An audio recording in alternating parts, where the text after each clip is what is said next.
हम सब घर वाले सुबह नाश्ते की टेबल पे बैठे हुए थे। मेरे साथ मेरी बहन बैठी हुई थी। इसका पाँव मेरे पाँव पे लगा। मैंने समझा कि शायद गलती से लगा होगा, और फिर उसका हाथ आहिस्ता आहिस्ता मेरे पैर पे आया। मैंने एक दफ़ा उसका हाथ हटाया क्योंकि घर वाले सब बैठे हुए थे। उसने फिर दोबारा यही हरकत की। इस बार मैंने अपना पैर उसकी हाथ में। मेरा नाम इमरान है और मैं 25 साल का हूँ। मैं कराची में रहता हूँ। मेरे घर में 5 इफ़राद हैं। एक मेरी बहन, 2 भाई हैं और मेरे उम्मी अबू रहते हैं। बहन भाइयों में सबसे बड़ा मैं हूँ। मेरे दूसरे भाई का नाम कामरान है और बहन का नाम ज़ुवैया है।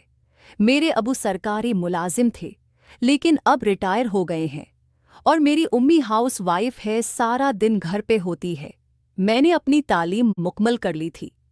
अब मैं अच्छी सी नौकरी की तलाश में था। फिलहाल तो मैं घर पे रहता था। मेरी बहन भी जवान हो चुकी थी और मेरा भाई 20 साल का था। वो अभी पढ़ रहा था। मेरी एक गर्लफ्रेंड थी जिसका नाम केरन था। वो यूनिवर्सिटी में मेरी गर्लफ्रेंड बनी थी और मैं उसी से शादी करने वाला था। अब मैं इंतज़ार में था कि मेरी कोई अच्छी सी नौकरी लग जाए। और मेरी बहन भी एक लड़के को पसंद करती थी। वो कज़नज़ाद भाई था, उसका नाम आसफ था और वो भी हमारे पड़ोस में रहता था। हमारे घर आता रहता था। मेरी बहन ज़ुवैया उससे हंस हंस कर बात करती थी और घर में सबको पता था कि ज़ुवैया आसफ को पसंद करती है। हम कराची में रहते हैं और हम ओपन माइंड फैमिली से ताल्लुक़ रखते हैं। हमारी फैमिली में ये बात बड़ी नहीं समझी जाती।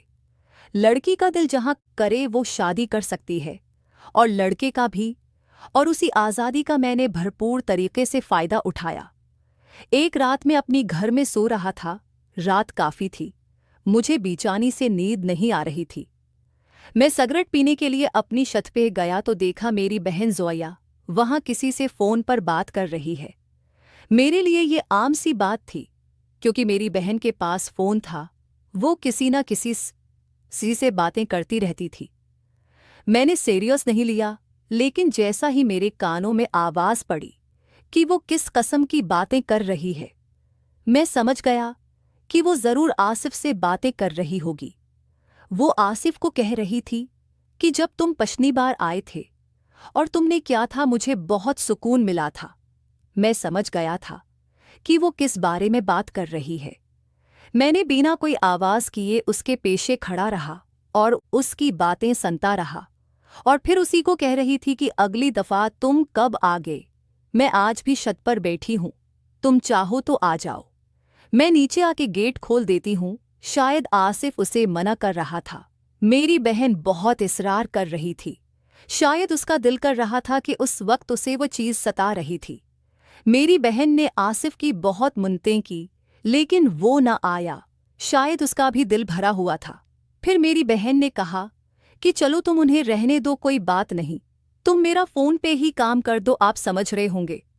आज मैं पहली बार अपनी बहन के मुंह से ऐसी बातें सुन रहा था और मेरा शेर भी जाग गया था। अब मुझसे भी कंट्रोल नहीं हो पा रहा था और फिर एकदम मैं अपनी बहन के सामने आया। मैंने कहा, ज़ुवैया किससे बातें कर रही हो, और वो भी इतनी गंदी? मुझे देख के वो चौंक गई। कहने लगी, इमरान भाई, आप रात के इस वक्त? मैंने कहा, हाँ, मुझे तो नींद नहीं आ रही थी, लेकिन तुम ही हाँ क्या कर रही हो? तो मेरी बहन कहने लगी, इमरान भाई, मुझे भी नींद नहीं आ रही थी, इसलिए मैं छत पे आई हूँ, आसिफ से बात कर रही थी। फिर मैंने अपनी बहन को कहा कि अब भी से तुमने आसिफ के साथ वो सब कुछ कर लिया है, तो शादी के बाद क्या करोगी? ऐसा ना हो कि वो तुम्हारी इज्जत करना छोड़ दे। मेरी बहन ने कहा, लगता है आपने सब कुछ सुन लिया, और फिर वो शर्माने लगे। मैंने उसे कहा कि हाँ, मैंने ये भी सुना है, तुम उसकी मिन्नतें कर रही थी, लेकिन वो यहाँ नहीं आ रहा। तुम कहो तो मेरे पास एक और हल है। वो कहने लगी, वो क्या इमरान भाई?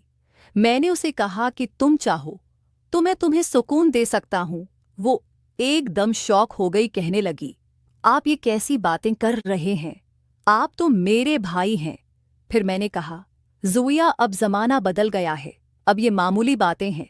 तुम चाहो तो ठीक है, वरना कोई ज़ोर ज़बरदस्ती नहीं है। और फिर उसने बिना कोई जवाब दिए नीचे चली गई। वो जैसे नीचे गई, तो मैं डर गया। मैंने सोचा कि ये मैंने क्या बोल गया, वो कहीं अम्मी और अबू को न बता दें। उसके बाद मैं काफ़ी पछता रहा था कि मुझे अपनी बहन से ऐसी बात नहीं करनी चाहिए थी, लेकिन